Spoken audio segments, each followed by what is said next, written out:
Olá, tudo bem? Na lição de hoje temos o propósito de aprofundar o estudo acerca da missão deixada por Cristo à sua igreja. Para tal, vamos refletir nas últimas palavras de Jesus aos seus discípulos antes da ascensão aos céus, ou seja, antes dele subir, nas marcas de uma comunidade de fé legítima e solidamente edificada, a genuína adoração como maneira constante de viver e servir a Deus e ao próximo.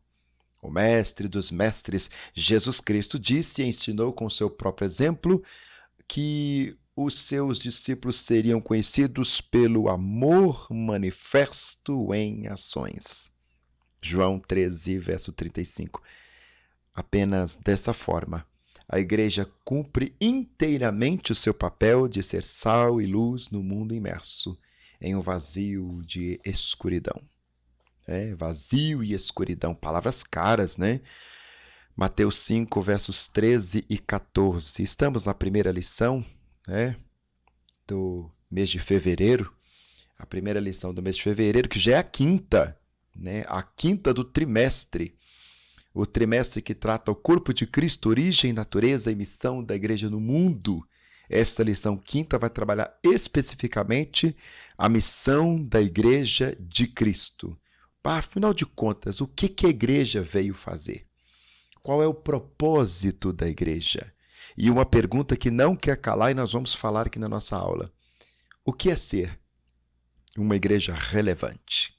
Fica com a gente, segue a gente nas redes sociais, @Prof. Daniel Ramos, e a gente vai trabalhar esse assunto maravilhoso. Bora? Que Deus nos ajude!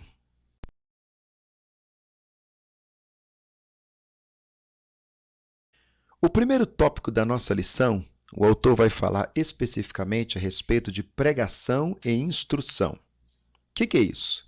Propaganda e como que se usa, como que se faz, como que opera, Pregação é o anúncio, é a propaganda, na linguagem mais moderna de mercado. E não tratando a igreja como mercado, evidentemente, é só para clarear nossas ideias. Porque ninguém vai saber que existe um celular, por exemplo, ótimo, se ninguém anunciar que existe esse celular à disposição, esse smartphone, por exemplo. Instrução, como que se faz, como que acontece, como que se usa, o modus operandi, numa linguagem mais técnica da teologia. A igreja foi fundada por Jesus Cristo. Isso está dito lá em Mateus 16, 18, isso não se discute. E a igreja, enquanto corpo de Cristo, não está falando de instituição aí não, muito cuidado com isso. É uma instituição para abençoar o mundo, instituição aqui instituída, tá? Ela foi instituída para abençoar o mundo, não está falando de um CNPJ. Essa missão é exercida por meio da pregação do Evangelho, aprove a Deus salvar os crentes pela loucura da pregação, 1 Coríntios capítulo 1, verso 21. Após ressuscitado, o Senhor Jesus comissionou os discípulos a pregar o Evangelho, Marcos 16, versos 14 ao 20. Referindo-se a essa missão, Marcos usa o verbo grego kerissó, traduzido como pregar, proclamar, também querigma, O sentido é de um arauto que proclama, de anúncio mesmo, que faz propaganda. Igual o cara do ovo que passa vendendo na porta da rua, o cara que vende... Aqui em Minas acontece, eu não sei no estado que você está, vendendo a tal da pamonha, Pamonha, pamonha, e aquele cara não sai da porta da gente de jeito nenhum, sobretudo quando a gente está gravando o vídeo, parece que ele fica esperando a gente começar a gravar o vídeo para vir anunciar, mas enfim... Se tá passando na rua, poxa, tá sabendo, o pessoal desce correndo, vai comprar ovo, vai comprar pamonha, vai comprar coisas de milho, vai comprar vassouras, Acontece muito. Aqui em Minas isso é muito natural acontecer. Esse verbo, ou seja, é um arauto, ele está proclamando, ele está gritando que tem à disposição uma novidade, uma proposta, um produto. Esse verbo, kerissó, do grego, pregar, proclamar, querigma, ocorre 61 vezes no Novo Testamento. E é o termo usado para mostrar João o Batista pregando no deserto da Judéia, lá em Mateus 3:1, e Jesus Cristo quando começou a pregar em Mateus 4, verso 17. Outro termo usado com muita frequência no Novo Testamento para referir a grande comissão da igreja, né? O chamado evangelizou. Isso mesmo, evangelizou. E esse verbo ocorre 54 vezes no Novo Testamento. Irmãos, esse negócio de contar quantas vezes uma palavra aparece em determinado texto, em determinado autor, em determinado conjunto, por exemplo, no Novo Testamento, ou nos Evangelhos, ou nas cartas de Paulo, ou nas cartas gerais, ou no Pentateuco, enfim, esse comportamento é de exegeta. Por quê? Porque o exegeta, ele percebe ali a intenção daquele autor. Quanto mais ele fala a respeito de uma palavra, de um tema, de um conceito, é porque ali está o centro do seu propósito. Isso é muito interessante a gente prestar atenção. Por isso que sempre vem, olha, esse verbo ocorre 54 vezes no Novo Testamento. Isso é exegese. E o seu sentido é o de trazer as boas novas, pregar as boas novas. Nesse aspecto, o objeto das boas novas não se refere a alguma coisa, mas a alguém, uma pessoa. Ou seja, não tem uma novidade, olha, vai abrir vagas gratuitas num curso que todo mundo... Não é isso. É respeito de experiência com uma pessoa. O eu evangelizou, né? O eu evangelizou traz essa pegada de encontro. Nesse sentido, os cristãos primitivos não cessavam de cessar e anunciar a Jesus Cristo, Mateus 5,42. Porque Jesus não é algo que você toma para si e leva para sua casa, mas é algo que você faz uma experiência. E ocorre ali uma metanoia, né? Ou seja, uma mudança de paradigma do ser, de quem o encontra a partir daquele que é encontrado. Não no sentido que Jesus está perdido, evidentemente, mas no encontro assim, ele está ali e eu vou aonde ele está. E, a maioria das vezes, claro, Jesus não é encontrado a partir do momento que nós vamos até ele, mas é ele que vem até nós. Pregar a Jesus Cristo não é pregar uma coisa ou uma mensagem subjetiva, mas proclamar ao mundo caído que ele está vivo e pronto para salvar. Pregar a mensagem da cruz é anunciar o evangelho do reino de Deus revelado em Cristo. Atos, capítulo 8, verso 12. Olha para você ver que coisa linda. Daí ele encerra esse primeiro tópico dizendo: pregar e proclamar é levar a palavra de Deus aos que estão do lado de fora da igreja, enquanto que discipular é instruir os que estão do lado de dentro. Agora ele começa a trabalhar a diferença entre as duas coisas. Pregar é para lá para quem está de fora. Discipular é falar para quem está dentro. Isso é muito interessante. Então quer dizer que o evangelho é para fora. A doutrina é para dentro. Evangelho extra. Doutrina intra. Isso é muito interessante. O verbo discipular, no grego mateteo, né, mateteuo, ocorre somente 4 vezes no Novo Testamento, enquanto o substantivo discípulo, matetes, ocorre 261 vezes. Ou seja, o assunto ali nem é necessariamente o próprio ensinamento, mas para que esse ensinamento existe? A relevância dele? Um discípulo. As pessoas falam muito, né, que o evangelho não é antropocêntrico, o evangelho é cristocêntrico. Eu sou da opinião que o evangelho é cristocêntrico antropocêntrico. Ele é as duas coisas. Porque é um Deus que se revela homem para resgatar o homem para morar com ele. Deus. Então é um círculo. Para mim o evangelho é isso. O evangelho não é uma história sobre Jesus. O evangelho é a história da salvação. E a salvação acontece quando Deus encontra o homem. O homem permite ser encontrado. E ambos começam a caminhar juntos. Essa é a mentalidade. É uma experiência. O sentido é de alguém instruído ou treinado em alguma coisa. É o termo usado em Mateus 28:19 para designar a grande comissão. Ide ensinar em todas as nações. Na verdade, Jesus estava dizendo, ide discipulai. É isso que ele está falando. Ide discipulai. A igreja não é formada apenas por crentes. A igreja é formada por discípulos. Alguém pode estar na igreja local sem, contudo, ser um discípulo. Este é alguém que é capaz de reproduzir e passar para outrem o que aprendeu e vive por meio de Jesus Cristo. Porque aquilo que eu aprendo, eu ensino. Né? Seja uma receita. Alguém sabe fazer pão de ló? É uma das coisas que eu mais gosto de comer, é uma delícia. Ah, eu sei fazer. Nossa, eu queria aprender. Me ensina. Te ensino, é fácil. Basta ovos, você vai colocando a farinha, enfim. Né? Alguém sabe fazer pudim? Sim, eu te ensino. Mas por que essa pessoa pode me ensinar? Porque um dia ela aprendeu. Assim é a mentalidade da igreja.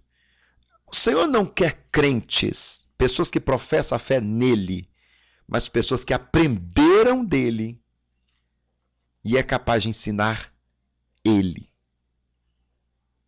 Vê se você percebe. Aprenderam dele e ensina ele. O ele que eu estou usando aqui não é ensinar Jesus, não. É quando eu aprendo de Jesus e eu ensino Jesus para todas as pessoas que estão ao meu redor. Eu ensino ele. O meu ensinamento é Jesus. A minha doutrina é Jesus. Isso é maravilhoso. Isso é deslumbrante.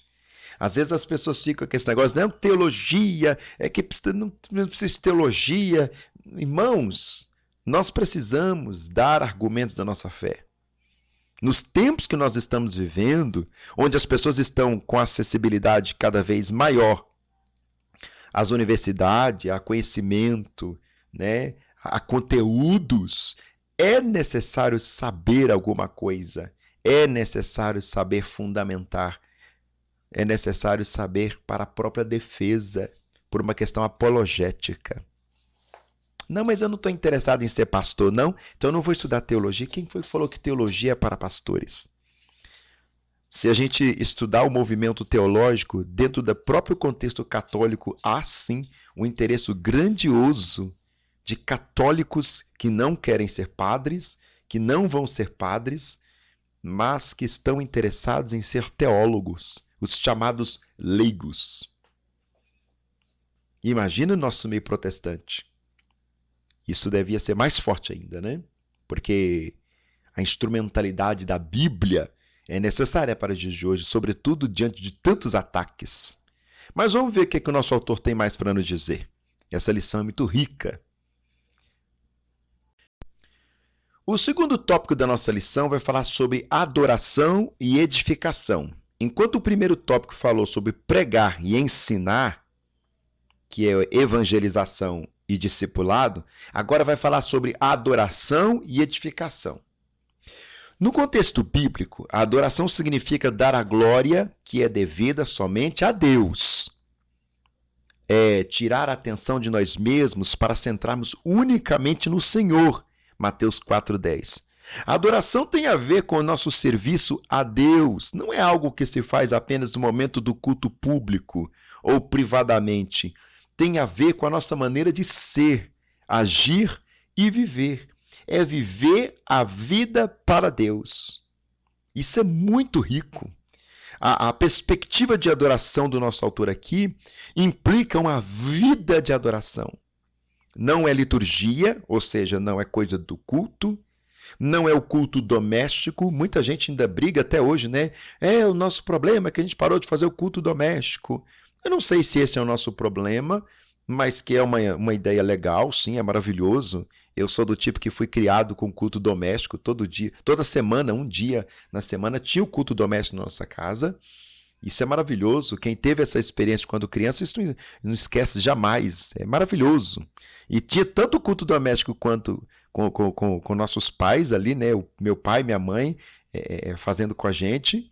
Nós éramos em 3, né? Ali no contexto de filhos. E também nós, quando íamos brincar, a gente brincava de cultinho.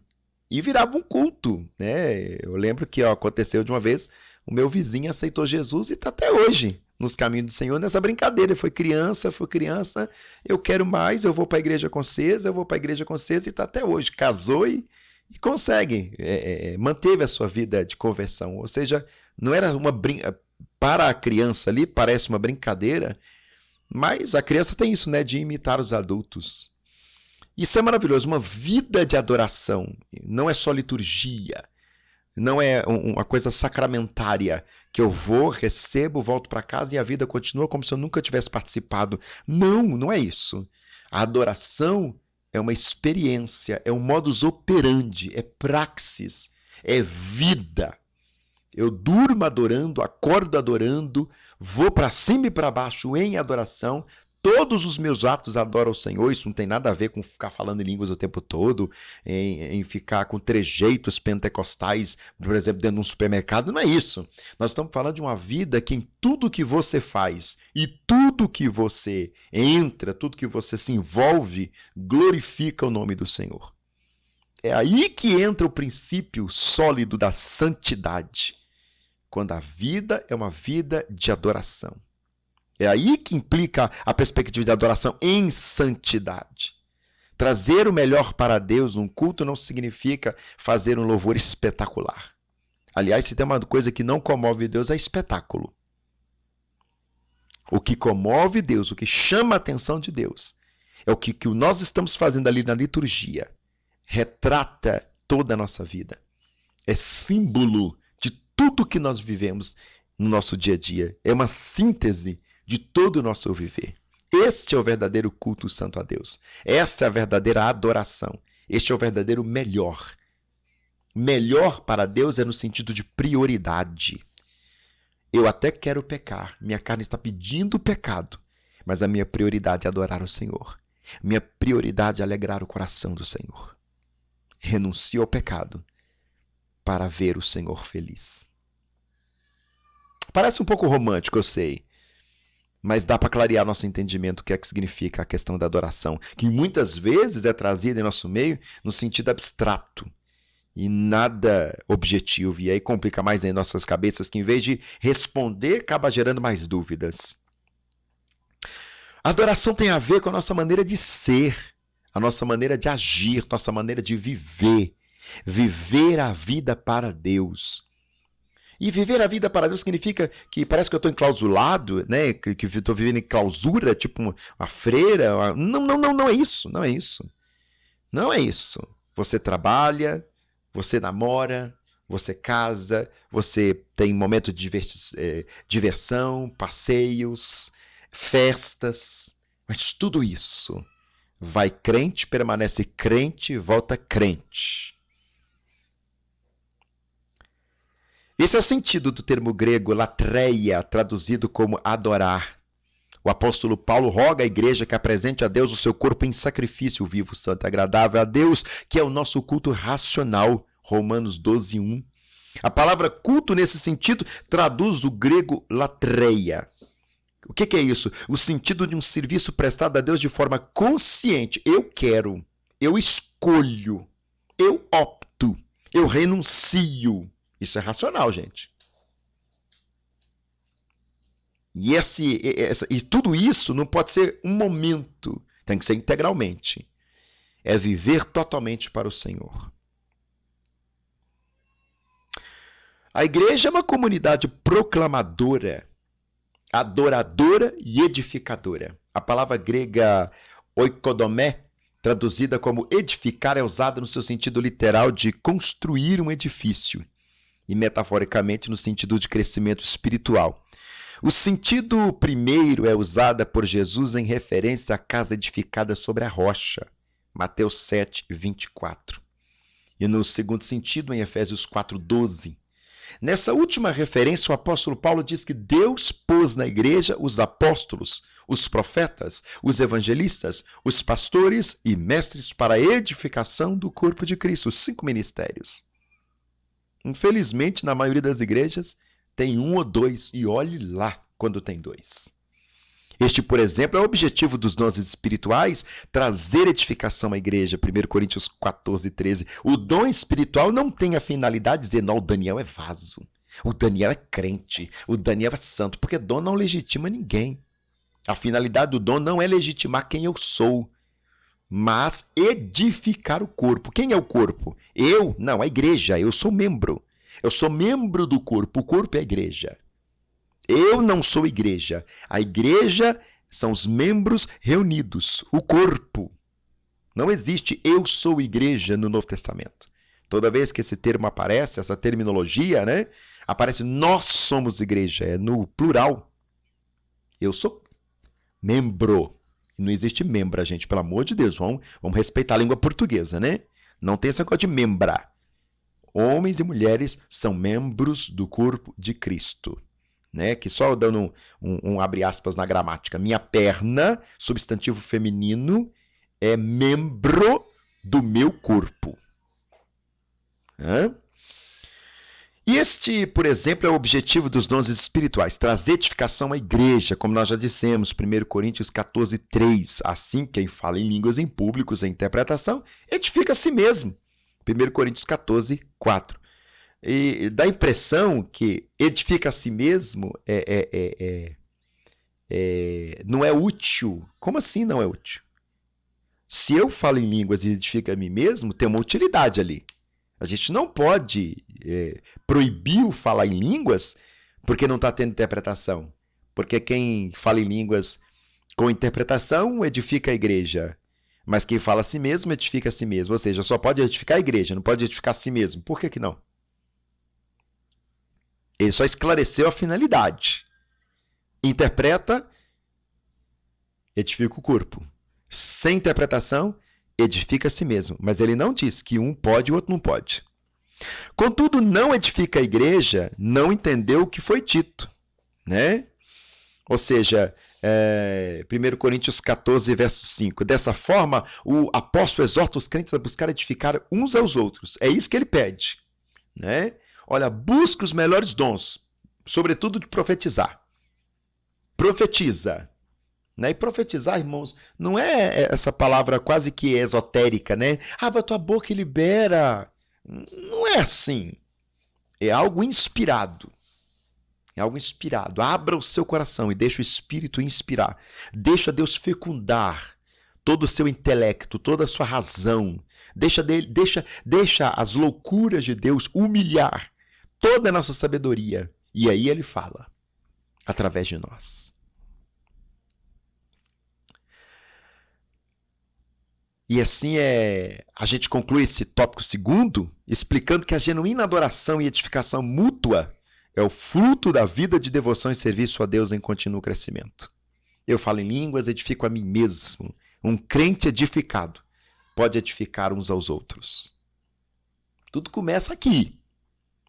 Tudo começa aqui. E é lindo isso. O terceiro tópico da nossa lição vai falar a respeito de comunhão e socialização.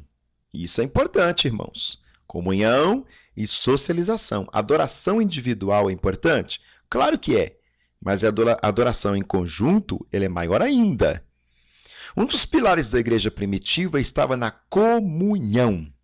A palavra koinonia, né, do grego, traduzida aqui como comunhão, aparece 19 vezes no Novo Testamento em seu sentido literalmente de parceria, participação, comunhão espiritual. Você pode ver que a própria Trindade, o Deus do cristianismo, né, Pai, Filho e Espírito Santo, é koinonia. Ali há uma comunhão que o próprio conceito de comunhão, ele não consegue atingir a exatidão do que acontece ali. Do ponto de vista racional humano, na nossa simplicidade intelectual diante do mistério revelado, nós conseguimos perceber comunhão, parceria, né? Participação. Se somos cristãos e estamos na luz do Evangelho, devemos viver em comunhão. 1 João 1,7. Onde não há comunhão entre os crentes, também não há igreja solidamente edificada. Não há, portanto, igreja onde seus membros vivem isolados e não mantêm comunhão uns com os outros.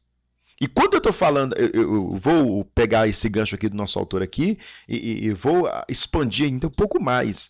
Não há igreja sem comunhão, e aqui eu estou falando de uma comunidade de fé, e não há igreja sem comunhão, uma vez que essa comunidade de fé é isolada. Eles não reconhecem os outros como irmãos, quase que donos de Jesus. Isso é complicado. Igrejas que vivem uma degladiando com a outra, pastores que vivem um degladiando com o outro. Irmãos, isso é muito sério. Se tem um versículo na Bíblia que é um versículo perigoso, e nós devemos estar atentos a ele, é aquele versículo que diz: seguir a paz com todos e a santificação, sem a qual ninguém verá Deus. Sem santidade e paz com todos, inimizade não leva ninguém para a presença de Deus. Fica degladiando nessas politicagens e por aí vai. Isso é perigoso. Vamos caminhar mais um pouquinho. A igreja do Novo Testamento se expressa por meio da unidade e da fraternidade entre seus membros. 1 João 1,3.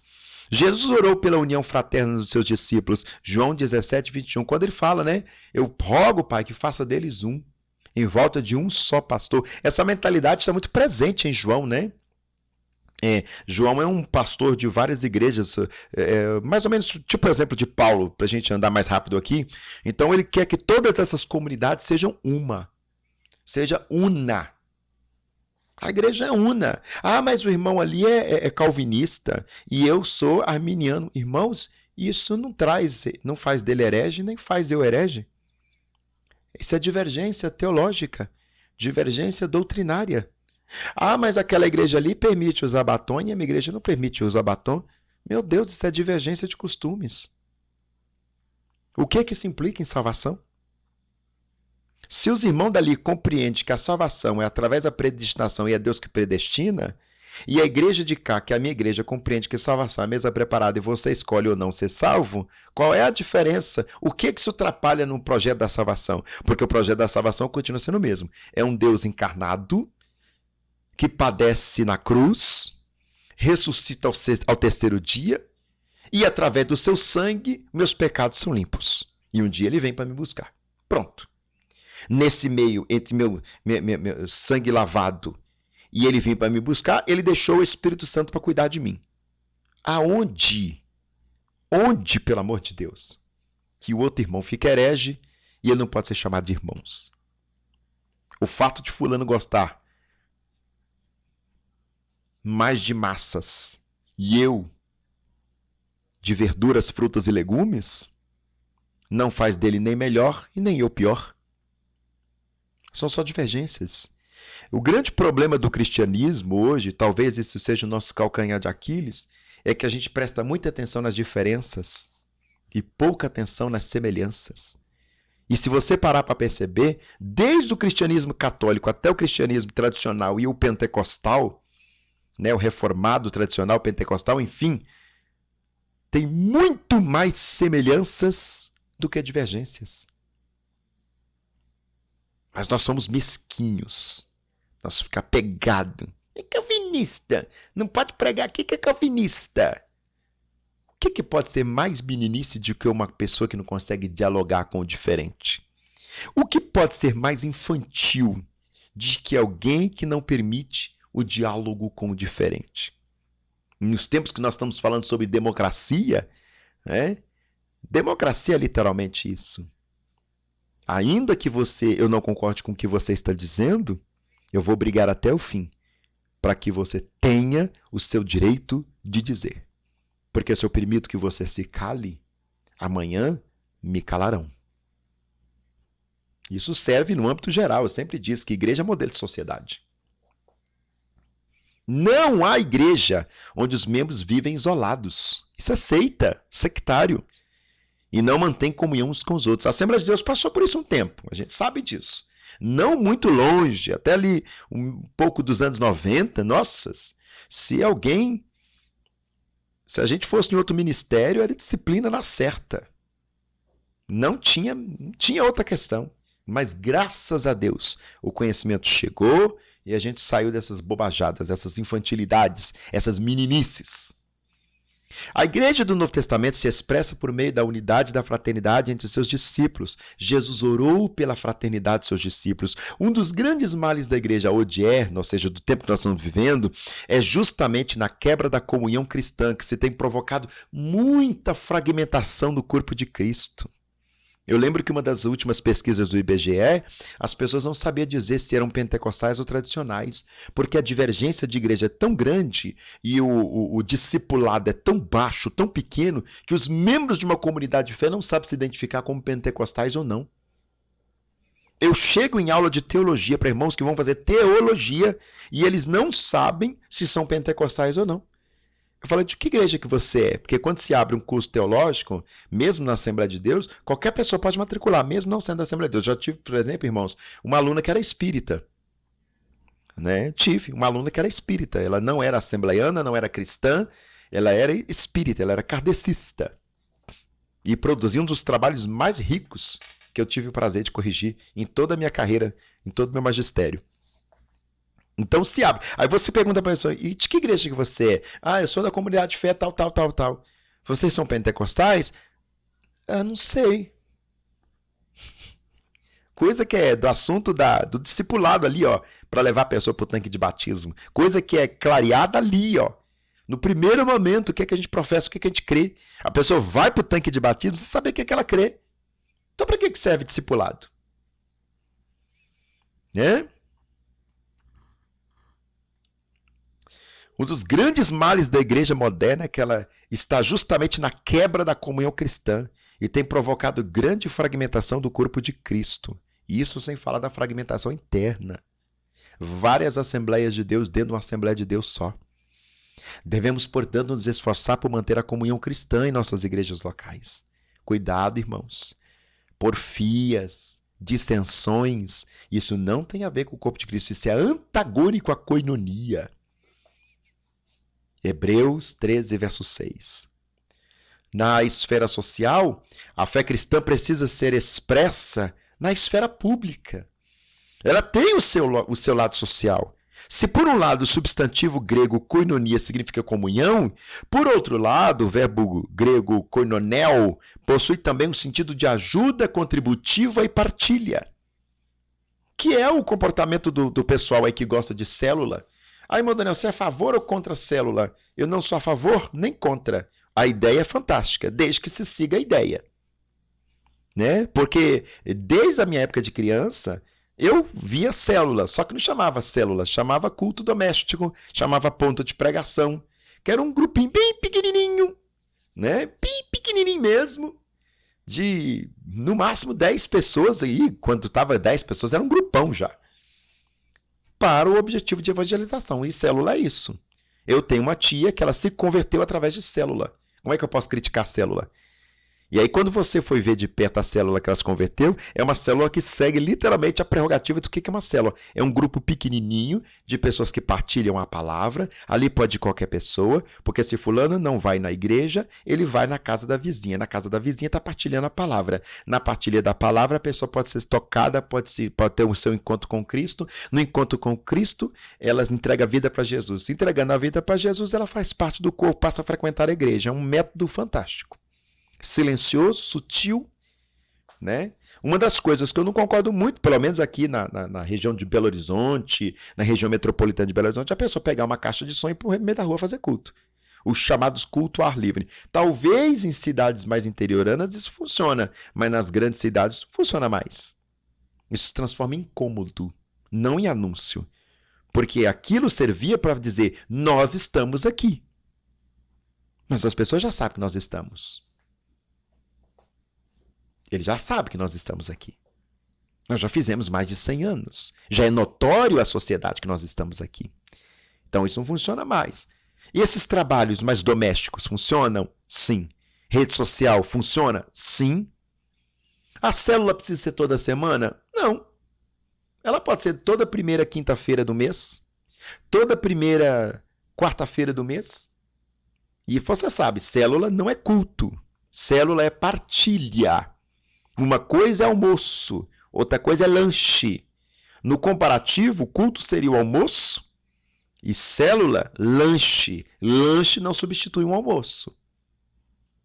Não substitui. Eu vou na célula, mas não vou na igreja. Então você está entendendo tudo errado. Tem alguma coisa aqui que não foi clareada para você. Né? Ah, mas a minha célula já tem 30 pessoas. Não, aí já pode virar 3 células já. Não precisa de uma célula com 30 pessoas. A não ser que você mora numa mansão para você colocar stand de dentro da sua casa, né? E depois ainda tem um lanche, vai ficar caríssimo isso, né? Porque geralmente depois da célula costuma-se, né, partilhar alguma coisa para comer, né? Porque a ideia é essa, partilha. Costuma-se muita gente chegar e a mesa já está pronta, para as pessoas entenderem que nós viemos ele lanchar. E naquele lanche nós vamos falar de Jesus. Essa é a ideia de célula. Muito simples. Não se colhe oferta, não se entrega dízimos. Em célula não, isso se faz na igreja. Isso é a liturgia da igreja. É caminho, é porta, é entrada.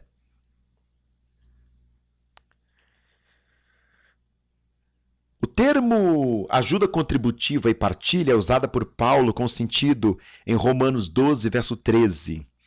Nesse texto, o sentido é o de socorrer aos mais pobres e as suas necessidades. O apóstolo Paulo elogiou os filipenses por serem consistentes na dimensão social do evangelho. Filipenses 4,15. Não se trata apenas de matar a fome dos pobres, deixando-os vazios de Deus, como, por exemplo, algumas igrejas costumam trazer no centro de Belo Horizonte comida para os mendigos. Não é isso. Não é isso.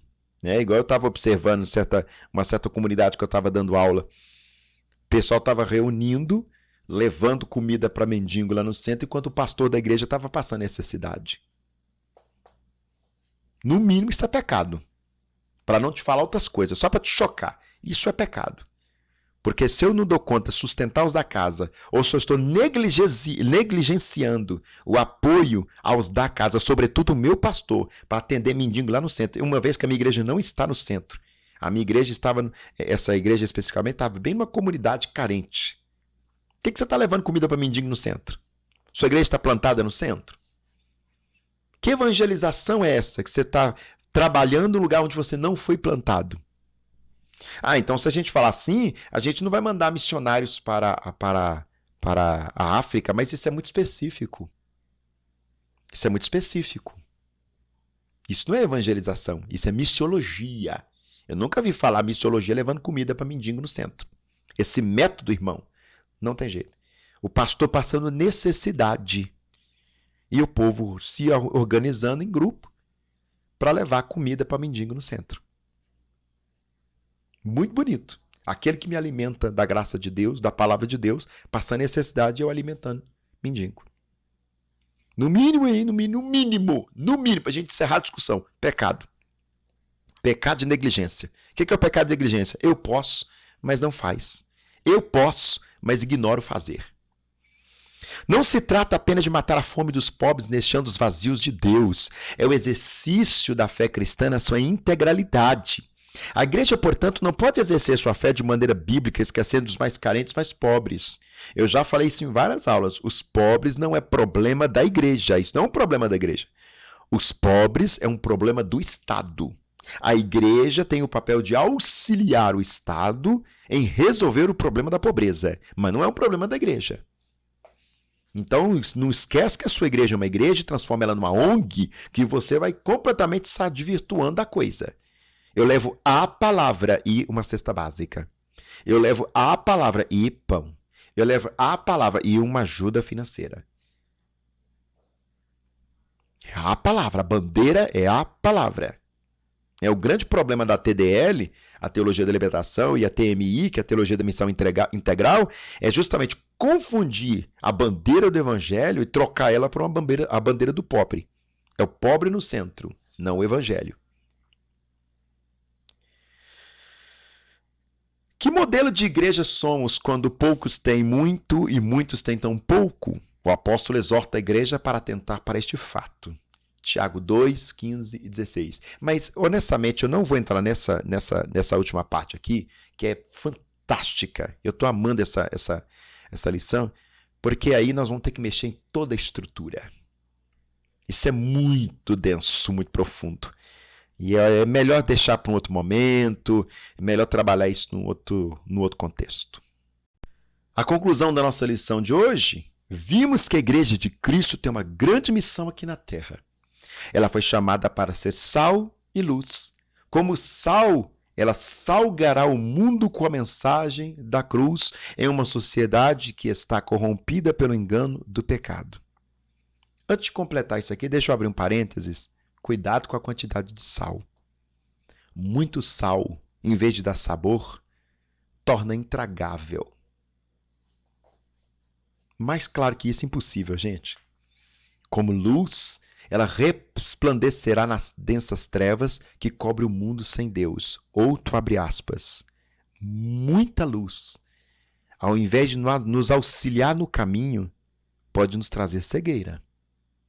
A luz tem que estar na quantidade certa. O sal tem que estar na quantidade certa.